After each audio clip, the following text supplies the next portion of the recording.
मौत का सौदा। सभी लोग अपने घरों में बैठे बातें कर रहे थे। बेचारा हरिया, अब तो उसके खाने के भी लाले पड़ जाएंगे।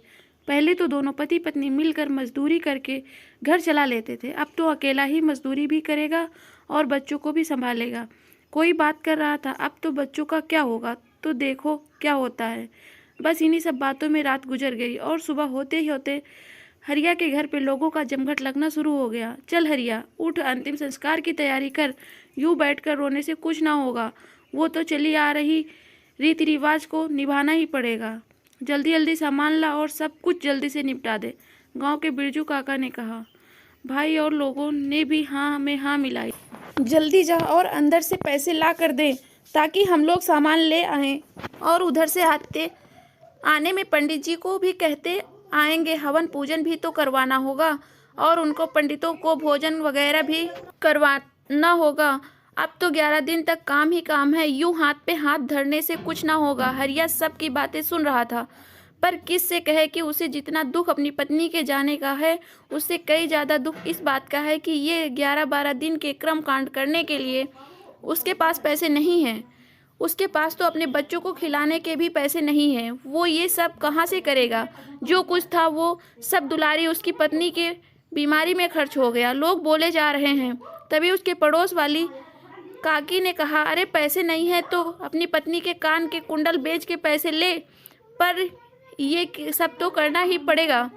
इससे बिना मरने वाले की आत्मा शांत ना हुई तो उठकर अंदर आता है और अपनी पत्नी के कुंडल उतारने लगता है। इतने में उसके बच्चे बोल पड़ते हैं, बाबा बहुत भूख लगी है, 2 दिन से कुछ नहीं खाया। वो अपने बच्चों की तरफ देखता है और सोचता है कि अगर ये कुंडल बेच के सारे पैसे क्रियाकर्म में खर्च कर दिए तो बच्चों को क्या खिलाऊंगा।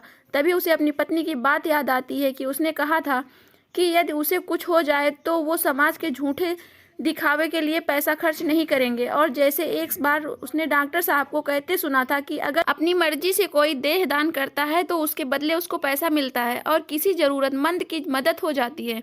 वो तो पैसे के अभाव में अपनी पत्नी का इलाज नहीं करा सका, पर अब अपने बच्चों के जीते जी इस समाज की झूठी रीति रिवाजों की बलि नहीं चढ़ा सकता। वो दुलारी के देह को डॉक्टर साहब को दान कर देता, इससे मुझे पैसे भी मिल जाएंगे और किसी का जीवन भी बच जाएगा। और फिर दुलारी की भी तो यही इच्छा थी। वो उसका माथा चूमता है और उसको प्रणाम करता है और बाहर जाकर हाथ जोड़कर कहता है, आप सभी लोग यहाँ मेरे दुख में सम्मिलित होने आए, आप लोगों को बहुत बहुत शुक्रिया, किंतु मैं ये रीति रिवाज पूर्ण करने में असमर्थ हूँ। आप लोग अपने अपने घर चले जाएं और मुझे मेरे हाल पर छोड़ दें। गांव वाले तरह तरह की बातें करने लगे। पागल हो गया लगता है, ऐसा भी कभी होता है, चाहे जो भी हो इतना भी नहीं कर सकता, कैसा मर्द है, चलो भी हमें क्या। सब लोग तरह तरह की बातें करते हुए चले जाते हैं। इतने में डॉक्टर बाबू को भी उनकी पत्नी की मौत के बारे में पता चल जाता है। वो भी वहां पहुंच जाते हैं।